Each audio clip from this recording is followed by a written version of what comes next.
Good morning, it's James. I do hope and pray this message finds you and your loved ones peaceful, thriving, and well. It's so good to see you this morning. Thank you for your time and thank you for your energy. So this morning, I want to talk about something that many of you have been writing to me and private messaging me about over the last couple of weeks, because many of us are in this place of feeling a sense of darkness, feeling dark days turning into dark weeks and dark months, and looking for opportunities, practices that we can do to help us to not necessarily get out of the darkness, but make peace with the darkness. And knowing that oftentimes in the darkness, there's a lot of opportunity for personal growth, self-exploration, self-compassion, self-love. And yes, when it's time to move out of the darkness, looking for ways that we can use different practices, different tools to help us turn our lights back on, to help us to move on to the next evolution of how we'd like our lives to be out picturing.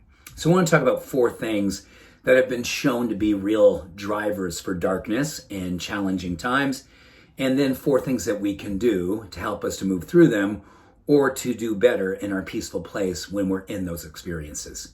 So number 1, I want to talk about perfectionism. And perfectionism these days is an epidemic. And it's interesting, right? We hear that word sometimes that feels like, well, isn't that good? Isn't like us trying to be a better person or perfect the way we outpicture our life? Well, no, perfectionism is often equated with shame, and it's equated with not feeling like we're enough and constantly feeling like we have to continually put ourselves out in the world and look like we're okay and look like we have it going on. And it's a coping mechanism for many of us when we're going through a depressed time, a dark time, and a time that we're feeling lonely and disconnected. And one of the greatest ways that we can make peace with perfectionism and help us to feel more whole and connected to ourselves when we're feeling that way is to simply give ourselves permission to be a student. You know, the perfectionism side is like, I've got to look like I really know everything. I got to look like I have it going on. I got to look like I really understand and let no one know that I'm not that person right now or often in my life. And how do we move away from that? We move into the student mindset. When we're a student, we get a chance to learn about what it is that we would love to improve upon. And not improve upon so we can impress anyone, but we can impress upon ourselves that we're not supposed to know everything. And it's beautiful to be in a growth mindset. And it's wonderfully healthy to give ourselves permission to be seeking and curious and creative and have that student mindset.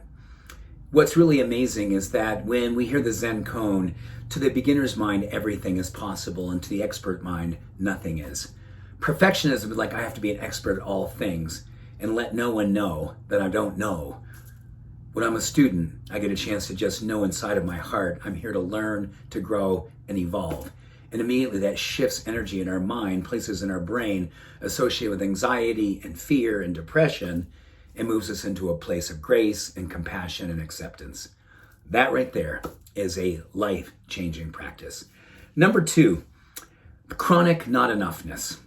Whether we feel like we don't have enough time, we don't have enough energy, we don't have enough vitality, we don't have enough money, we don't have enough smarts, we don't have enough whatever. Chronic not-enoughness is also epidemic in our society today, because we see in social media and around the media world so many people portraying how awesome life is. And that is beautiful when it's true and authentic. But I think we all know that those are snapshots.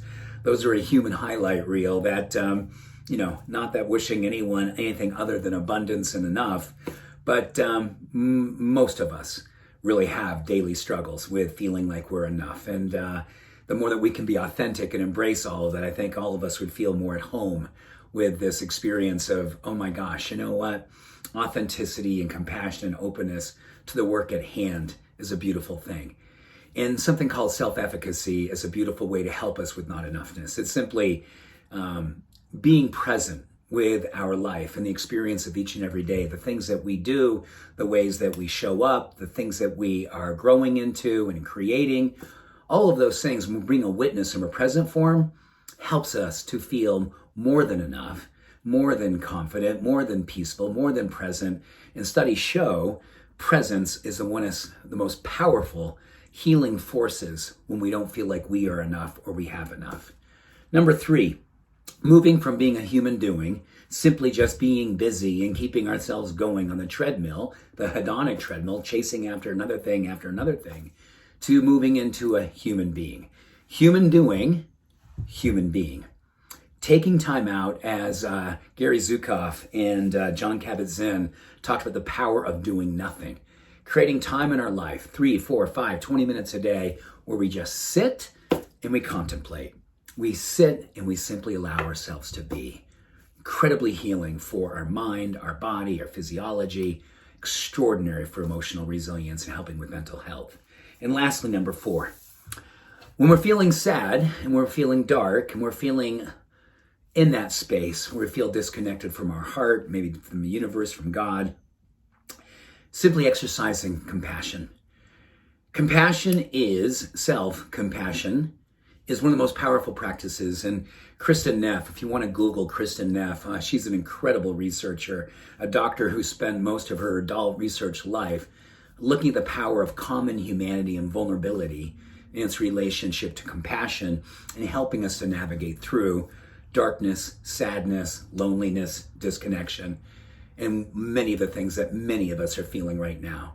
And when I'm feeling this way, one of the most powerful things I can do is learn how to stay with myself when I'm feeling sad, when I'm feeling dark, when I'm feeling lonely, to really befriend myself and stay deeply connected to myself. It's almost counterintuitive. I think when we're feeling sad, we want to run away from the sadness. We want to leave the darkness. There's lots to be learned when we're feeling dark, and lots to be known about what the sad days want to teach us.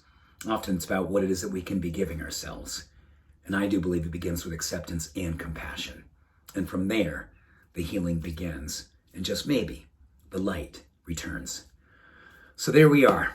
Hopefully this speaks to you, gives you something to think about and work on, and hopefully give you some opportunity to bring in some healing, some light, and some love into times that are hard and dark.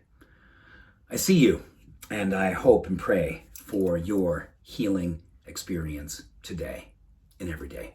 Peace and blessings. Much love. Bye for now.